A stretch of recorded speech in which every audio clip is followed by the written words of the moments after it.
We'll get into their identity. What is the Niners' identity? But first, I do want to start, because we do got baseball playoffs, and we got all that stuff.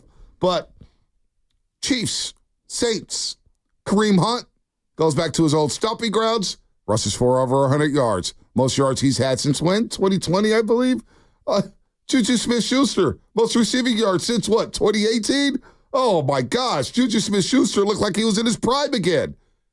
Kansas City's just, and they may have the best defense in the league, the best defense under Andy Reid, the best defense they've had in Kansas City while having Patrick Mahomes, Shasky. They're just a complete football team right now. They are like, the separation between the Niners and the Chiefs since that Super Bowl is starting to widen and widen and widen even more.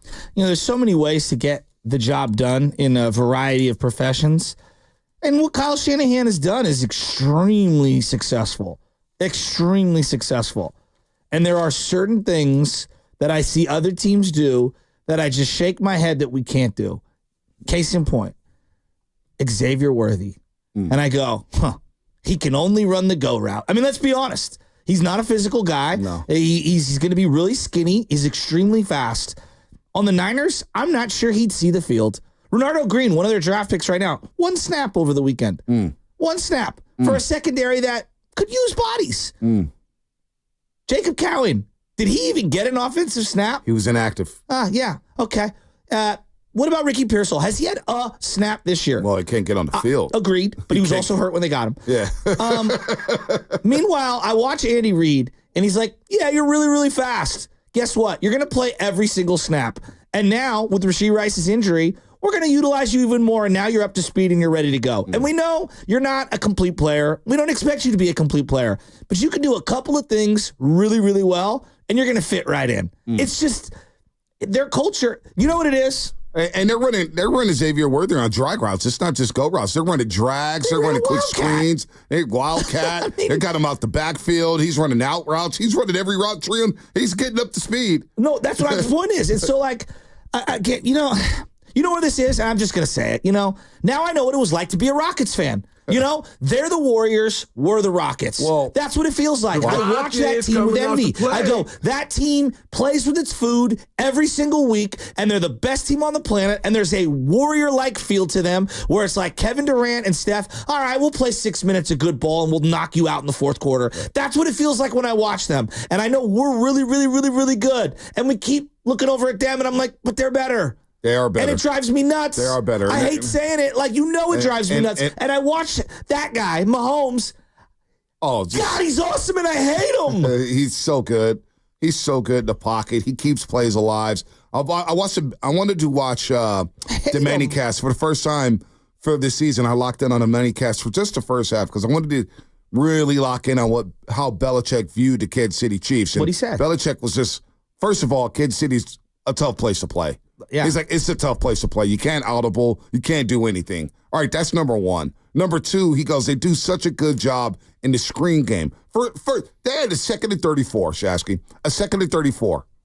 All right, they run a little dump off. They get about 10 yards. And it's 3rd and long. And Belichick's like, you never can rest. You always sweat on 3rd down against these guys. You always do. So what do? They throw it to Kelsey, and they have a built-in play with P-Ryan where he's just staggered. And where did we just see this from? We saw this. The Rams did it. The Rams did it, where he just throw it back to the running back, boom, and he get close to a first down, and then on 4th down, they get the first down with Kareem Hunt. They had a 2nd and 34 for crying out loud. And they still converted a 4th, and they still got a first down. I watched ESPN do cut-ups this morning as I was on the treadmill. 4 different times in the last 3 years, Kelsey's ran that play. Yep. I couldn't believe it. My jaw dropped. It's just right there. It's just the last 3 years. So calm, cool, and collected. So, and during the Manicast, Belichick's like, Manning, on that call sheet, you don't have anything for 2nd and 34, 2-point conversion? He goes, yeah, we don't. And so their screen game, Kansas City screen game, the screen game's better. Their running game's better right now, I believe. Their defense is light years better. Their defense is flying around. Spags blitzes whenever the hell he wants to. A gap, B gap, C gap. You want to bring a corner? Fine. Juju Smith-Schuster, he's sitting on the edge there. Saints are bringing a corner blitz. Next thing you know, the quarter staggers, and Juju Smith-Schuster says, you know what, I'm going to go run a route. And what Troy Aikman say, this is like recess. That's a recess route. I think it was Peyton Manning who said that. It's a recess route. He just found an area, some patch of grass, catch a pass, 30 yards, boom. I mean, the separation between the Niners and the Chiefs since that fateful day in Las Vegas, they're ascending. They're thinking about a three-peat. Come on, I hate that. They're thinking about a three-peat while we're just thinking about, can we get a damn win around here? You know what I'm thinking? We are so their Bengals to their Joe Montana, Bill Walsh. We just are. We've played them in 2 Super Bowls with 2 different quarterbacks, just like the Cincinnati Bengals, and we've lost tight games twice. Games should have won. Games they controlled for 3.5 quarters. And you look up right now, and it's like they're putting together an all-time legacy across sports. And we just saw one of the greatest dynastic runs that we've ever seen with the New England Patriots. Mm-hmm. And it just, I freaking hate. But he plays the game so fun. I'm talking about Mahomes. The joy, no doubt. Like you want me to play from the pocket? I'll play from the pocket. Oh, you want me to turn into Superman and jump for a first down? You want me to show like a rocket throw on the run? He literally does everything. And they incorporate all these different plays. And then I watch Chris Jones just pick and choose his spots, and he's always in the backfield when the game is on the line. He's always in the quarterback's face, disrupting things. They're everything we're not. And so it bugs me to no end. I'm sorry, B. I hate them so much, but yet they're so awesome. It's hard for me not to watch. So Chris Jones, you bring up Chris Jones in the last 5 years. He's an all-time player. Next Gen Stats, and they ran this with about 22 seconds left in the third quarter. 22 seconds left in the third quarter. And I saw the stat, and I took a picture of it. Chris Jones, defensive tackle, 108 incompletions forced by pressure. That is the most by a D tackle in the last 5 years. Listen to that. He's forced 108 incompletions due to his pressure. I can think about 15 of them. It feels like against the 49ers. Get your mic on. Get your mic on. That is the most incredible statistic. I took a picture. I was like, what? 108? He's forced 108 incompletions due to his pressure. That's crazy. And half the time, it's just him, right? There's been some Frank Clark. He's a monster. But you can't name me the other D tackle of that team. You can't name another D in. And then Nick Bolton, that linebacker, is just filling the gap and flying around, smacking dudes like a missile. Karlaftis. They didn't even call the penalty, illegal hands to the face. His helmet was halfway off, and he still pressured the quarterback, trying to get the hanger late in the game. This team is the only team I think that has a shot to go into Arrowhead and beat them because they're going to get a home field advantage. That's inevitable.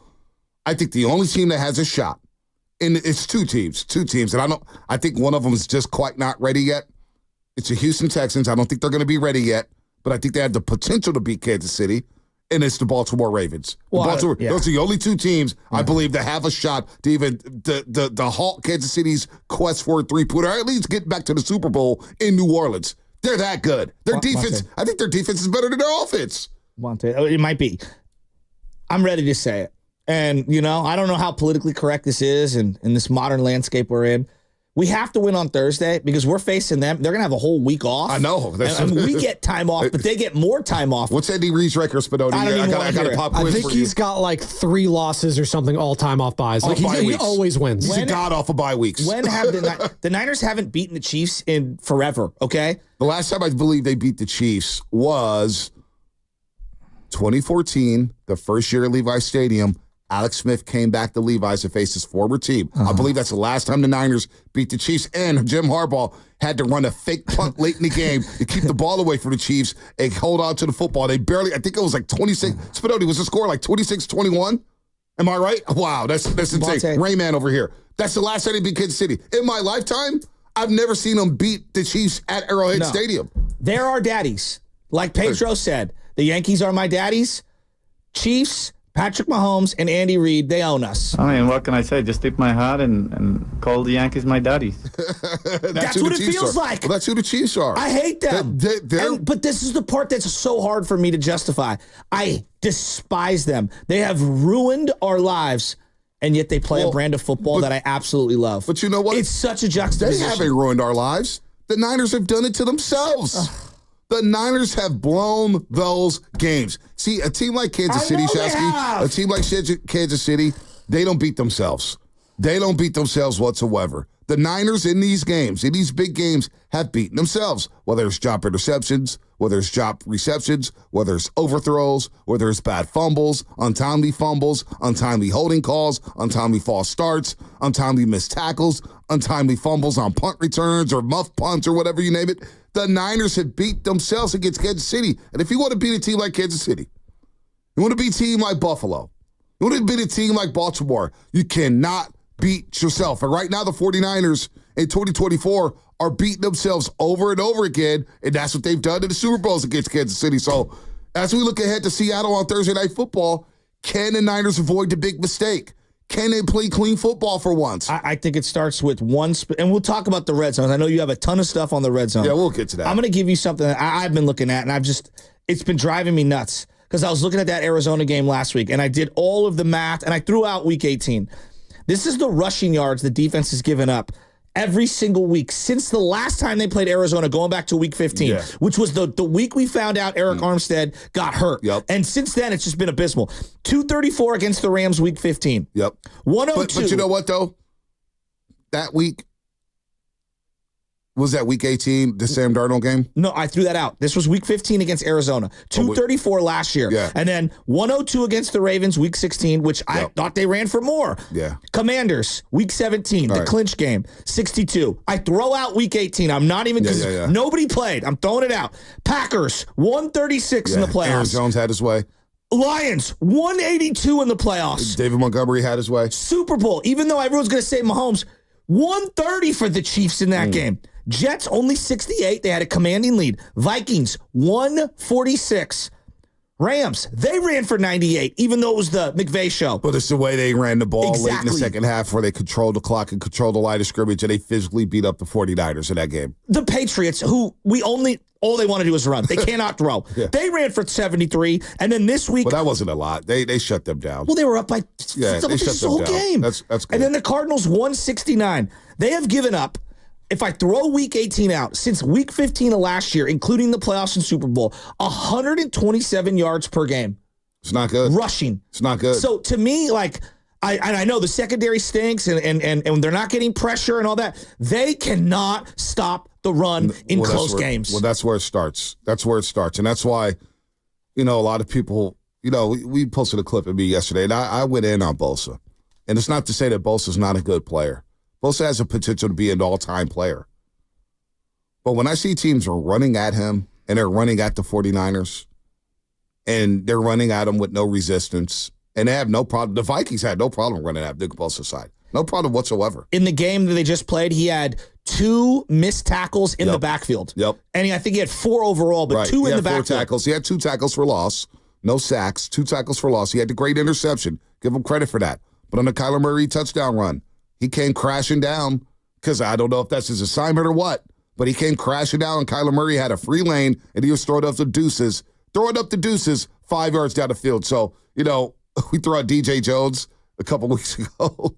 Well, Denver's won 3 in a row. So 650 Comcast Business Text Line, I don't think we're making a trade for DJ Jones. I don't think reinforcements are coming. You're going to have to make adjustments in-house. You're going to have to evaluate the situation in-house, and I don't know what you do here. I don't know what you do if you're John Lynch and Kyle Shanahan. But you know what? This is why I look at the offense. When you score 16 points on Sunday, this offense, again, just like they did in the playoffs, you're going to have to carry this defense. They were incapable of doing it in the Super Bowl.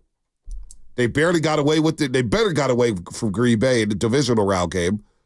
But from here on out, we're going to have to win some shootouts, buddy.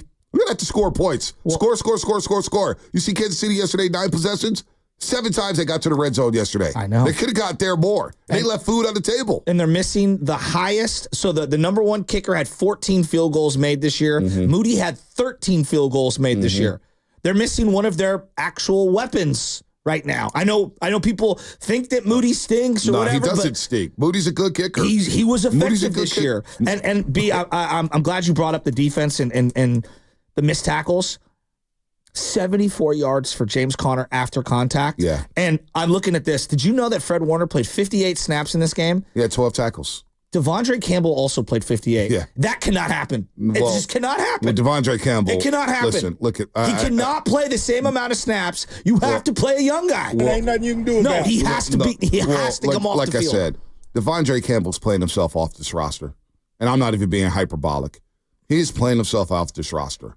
It's just not good. And if Fred Warner, you watched the tape back yesterday, Fred Warner was clearly compromised. He wasn't moving like Fred Warner. Poor guy was He trying. really wasn't.